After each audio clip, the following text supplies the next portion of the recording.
Welcome to science मस्ती के online classes में आप सबका बहुत बहुत स्वागत है। और चलिए आज हम लोग शुरू करने वाले हैं। एसिड एंड बेसेज और साल्ट के बारे में तो पढ़ चुके हैं, अब उससे आगे के टॉपिक्स को हम लोग समझने की कोशिश करते हैं। एसिड क्या चीज़ था? एसिड वो चीज़ था जो कि पूरी रूप से क्या करता है, जब वाटर सोल्यूशन में वो वाटर सोल्यूशन में क्या देता है, H+ आयन देता है। एग्जाम्पल उसका था HCl H2SO4 nitric acid HNO3। उसी प्रकार बेस क्या है, जो OH- आयन देता है। H+ आयन को हाइड्रोजन आयन कहा जाता है, तो वहीं OH- आयन को हाइड्रोक्साइड आयन कहा जाता है। जैसे कि देखिए, potassium hydroxide, sodium hydroxide, calcium hydroxide. और जब आप एसिड और बेस को पहचान जाएगा तो साल्ट पहचानना आसान हो जाता है। एसिड बेस को कैसे पहचाना जाता है, तो उसके 3 चीज़ों के बारे में मैंने बताया था, पेनोपेथिलीन, मिथाइल ऑरेंज और लिटमस के बारे में। आगे जाकर आप ओनियन और बहुत सारा ऐसा पढ़िएगा, जो कि लास्ट में जब हम pH स्केल पढ़ाएंगे तो उस समय उसको लाएंगे। इसके बाद आता है कि साल्ट्स क्या चीज़ है, तो salts are compound obtain by replacement of H, मतलब H हाइड्रोजन का रिप्लेसमेंट होता है from acid by a metal. For example sodium chloride NaCl से क्या हो रहा है, इसमें देखिए हाइड्रोजन की कहीं मात्रा नहीं, तो हाइड्रोजन के क्या हो जाता है,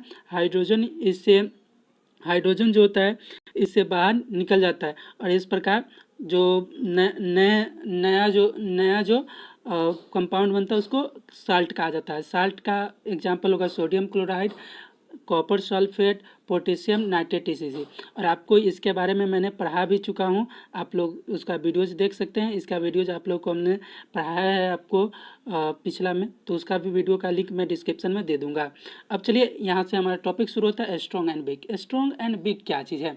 स्ट्रॉन्ग कोई चीज़ करने का मतलब स्ट्रॉन्ग, तो जब पूरी तरह से अगर सॉल्यूशन में हाइड्रोजन आयन पूरी तरह से डिजॉल्व है, फुल्ली डिजॉल्व है, मतलब फुल्ली अगर हाइड्रोजन आयन ही सिर्फ दे रहा है तो इसका मतलब वो स्ट्रॉन्ग एसिड है। और पार्शियली दे रहा है, थोड़ा बहुत दे रहा है, तो वो कहलाएगा वीक एसिड करेंगे। स्ट्रॉन्ग एसिड क्या कहलाता है? Ionize fully in water to produce large number of H+ ion. For example hydrochloride HCl जो होता है, सल्फ्यूरिक एसिड H2SO4 जो होता है, नाइट्रिक एसिड HNO3 होता है, और हाइड्रोब्रोमिक एसिड जो HBr होता है। तो इस तरह से हम लोग ये समझ गए कि पूरे रूप से जो H+ आयन देता है, जो कि पूरी तरह से वाटर में produce large number of H+ ion देता है, तो वो कहलाएगा large number of H+ ion जो देगा वो कहलाएगा हमारा क्या चीज़, स्ट्रॉन्ग एसिड। जो large number of H+ ion देगा। Weak acid ionize partially in water to produce a small number of H+ ion, जो कि स्मॉल रूप से। तो अभी तक हमने क्या पढ़ा?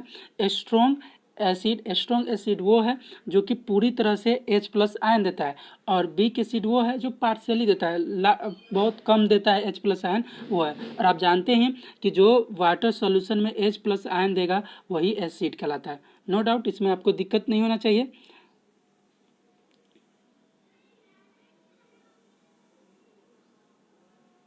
चलिए, तो आयंस फॉर एग्जाम्पल हो गया, उसका एग्जाम्पल HCl था, तो इसका होता है कार्बोनिक एसिड H2CO3, उसके बाद phosphoric acid H3PO4, sulphuric acid H2SO3, और acetic acid H3COOH। Strong base, अब स्ट्रॉन्ग बेस उसी प्रकार सब एक दूसरे से कड़ी के साथ जुड़ा है, तो स्ट्रॉन्ग बेस क्या चीज़ हो जाएगा? स्ट्रॉन्ग बेस वो कहलाएगा, स्ट्रॉन्ग बेस क्या हो जाएगा? स्ट्रॉन्ग बेस आपका वो कहलाएगा जो कि OH- ion, large number of OH- ion किस में देगा? सॉल्यूशन में, वाटर सॉल्यूशन में large number of OH- ion दे रहा है, तो वो हमारा कहलाएगा large number of OH- ion दे रहा है, तो वो हमारा कहलाएगा स्ट्रॉन्ग बेस। बहुत ज़्यादा मात्रा में वो OH- आयन देगा, और जो बेस की प्रॉपर्टी होती है, इसको सबसे ज़्यादा कंटेन भी स्ट्रॉन्ग बेस ही करेगा। तो स्ट्रॉन्ग बेस में देखिए एग्जाम्पल में क्या चीज़ आएगा? NaOH, sodium hydroxide, potassium hydroxide KOH, lithium hydroxide LiOH, और आ गया कैल्शियम हाइड्रोक्साइड CaOH के whole twice. Weak base ionize partially in water to produce a small number of OH minus ion. इसमें क्या होता है, पार्सली रूप से थोड़ा बहुत रहता है, पार्सली रूप से वो क्या करता है, हमको प्रोड्यूस करके small number of OH minus ion देता है, small number of OH minus ion देता है। फॉर एग्जाम्पल, इसका जो एग्जाम्पल है मैग्नीशियम हाइड्रोक्साइड MgOH2 के OH2, और उसके बाद ammonium chloride, ammonium hydroxide NH4OH।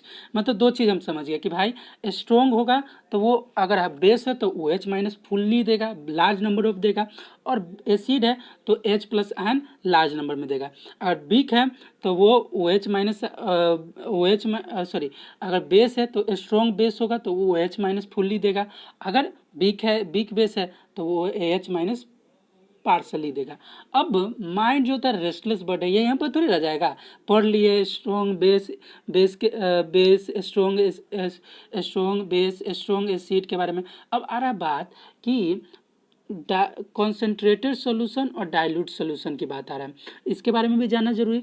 तो कॉन्सेंट्रेटेड सॉल्यूशन क्या है, आप लोगों को 9th में पढ़ाए होंगे, थोड़ा सा पीछे जाइएगा तो 9th में आप लोगों ने कॉन्सेंट्रेटेड के बारे में पढ़े होगा, जिसमें सॉलिड की मात्रा क्या हो, बहुत ज़्यादा डिजोल्व हो जाता है, उसको सेचुरेटेड सॉल्यूशन कहते हैं। फिर आया था कॉन्सेंट्रेटेड सॉल्यूशन आया था, तो वही आ गया यहाँ पे कॉन्सेंट्रेटेड सॉल्यूशन। तो एसिड के साथ क्या है, एसिड है और वाटर है, एसिड और वाटर मिलकर बना है।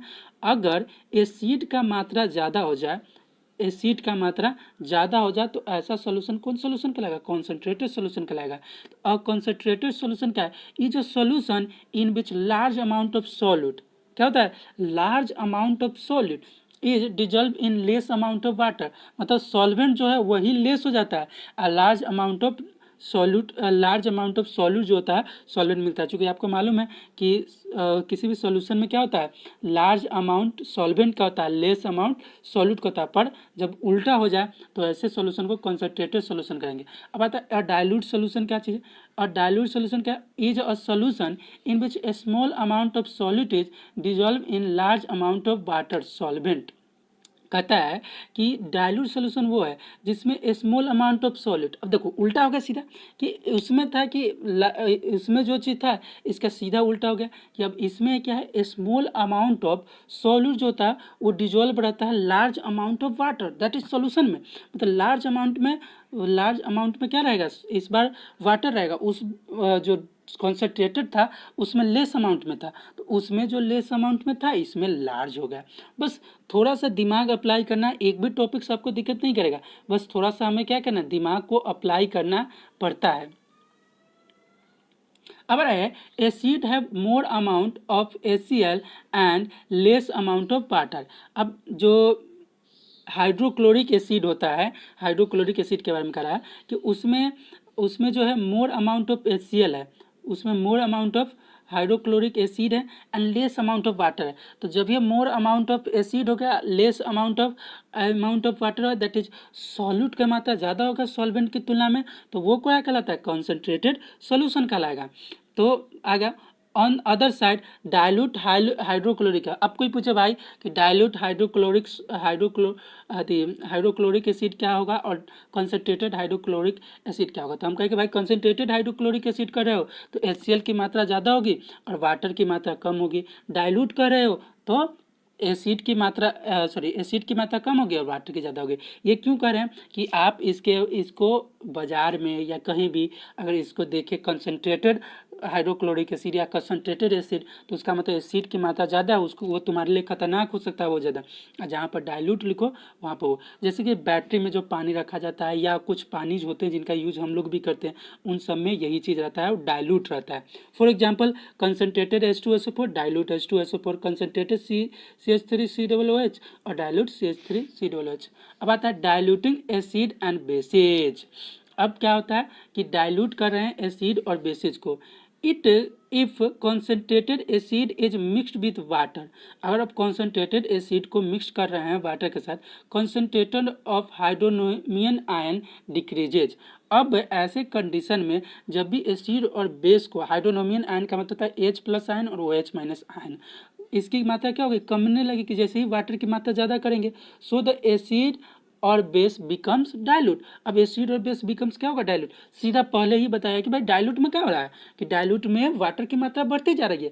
तो वही चीज़ हो रहा है कि डाइल्यूट की जब भी हम वाटर की मात्रा बढ़ाएंगे that is your dilute solution हो जाएगा।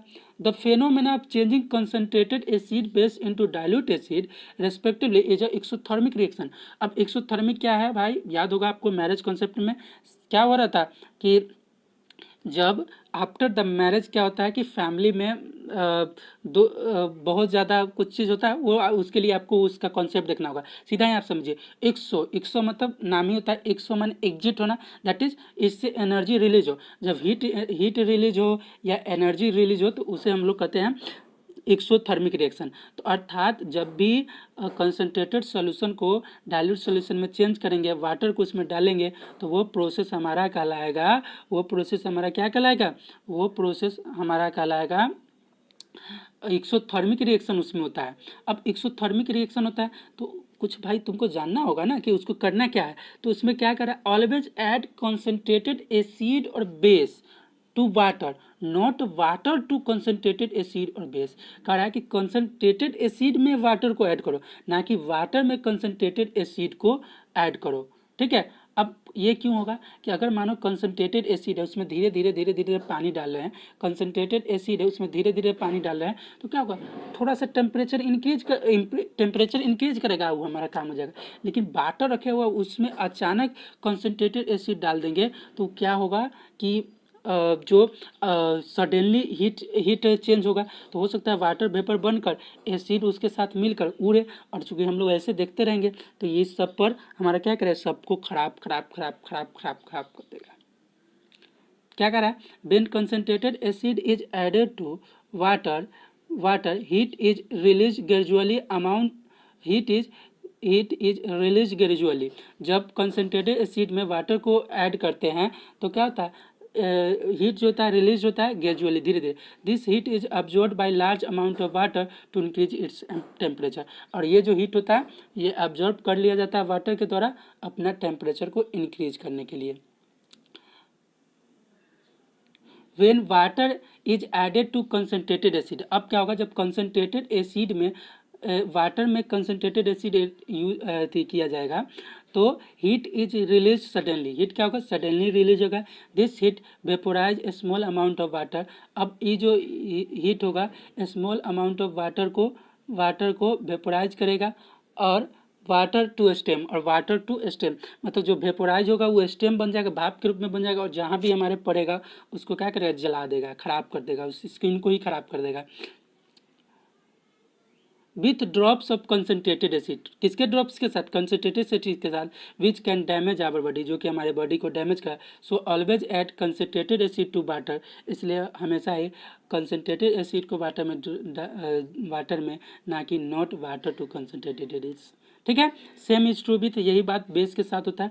तो आप देखिए आपका ये टॉपिक्स पढ़ाया जा रहा है, वीडियो कैसा लगता है उसके बारे में जरूर बताएं। दूसरी चीज़ कि आप लोगों के लिए खुशखबरी है, और मैं टीचर चूँकि साइंस का हूँ तो मुझे ये चीज़ बताना चाहिए कि बाबा रामदेव की कंपनी है पतंजलि, उसने कोरोना वायरस की दवा का परीक्षण किया, जो परीक्षण सफल हुआ और मार्केट में वो आ चुका है, और 3 से 7 दिनों में वो कोरोना वायरस से ठीक करता है। तो आप लोग भी दुआ कीजिए कि और प्रार्थना कीजिए भगवान से कि ये बात सही निकले, और पढ़ाई करते रहिए मस्त से, खूब अच्छे से। जब भी दवा निकलेगी तो फिर सारा चीज़ खुलेगा ही, हम सब अपने कामों में लगेंगे ही। होप आपको वीडियो अच्छा लगा हो तो लाइक करें, शेयर करें, कमेंट करें, सब्सक्राइब करें।